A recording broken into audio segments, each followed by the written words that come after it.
Uncle ഊണ് കാലായി വരൂ. ദേ ആ കഴുതേ കൂടെ വിളിച്ചോ. കഴുത ഊണിന് മുമ്പ് ഒരു സ്മാൾ കഴിക്കുന്നു.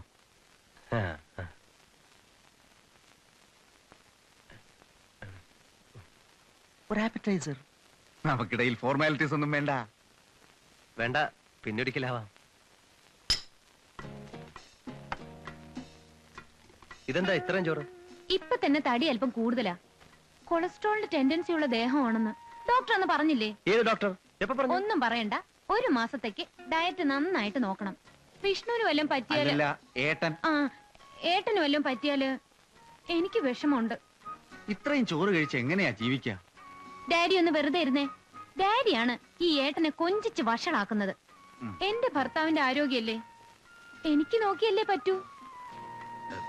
വിശക്കൂല്ലേ മോളെ? പട്ടിണി കിടന്ന് ചത്തുപോകും. പട്ടിണി കിടക്കാതിരിക്കാനേ ഒന്നാന്തരം വൈറ്റമിൻസ് ഉള്ള ജ്യൂസ് ഉണ്ട്. എന്നാ അത് കൊണ്ടുവാ. അവള് സ്നേഹമുള്ളവളാ. സ്നേഹമുള്ള കൈകൊണ്ട് എന്ത് തന്നാലും അത് കഴിക്കാൻ ഒരു പ്രത്യേക രുചിയാ. She is my daughter. അതെ അതെ, എനിക്ക് ഈ ചോറിനെക്കാട്ടിലും ഇഷ്ടം വൈറ്റമിൻ ഈ ജ്യൂസ്. നല്ല ഒന്നാന്തരം വിറ്റമിൻ ജ്യൂസാ. 10 വലിയ പാവയ്ക്ക പിഴിഞ്ഞുണ്ടാക്കിയതാ. ഡോക്ടർ പ്രത്യേകം പറഞ്ഞതാ. ഓർമ്മയുണ്ടല്ലോ അങ്കിൾ? എനിക്കൊന്നും വേണ്ട. You should drink. This is food as well as medicine. കുടിക്കാൻ പറയൂ ഡാഡി. കുടിച്ചോളൂ വിഷ്ണു. അല്ല, വിഷമൊന്നും അല്ലല്ലോ.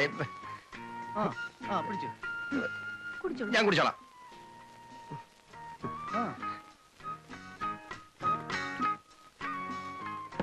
കയ്പുണ്ടല്ലേ? കിടക്കുന്നതിന് മുമ്പ് ഒരു ഗ്ലാസ് പാല് കുടിച്ചിട്ട് കിടന്നാ കയ്പ് മാറി കിട്ടും. ഒരു നുള്ളു പഞ്ച വായിലിട്ടാ മതി.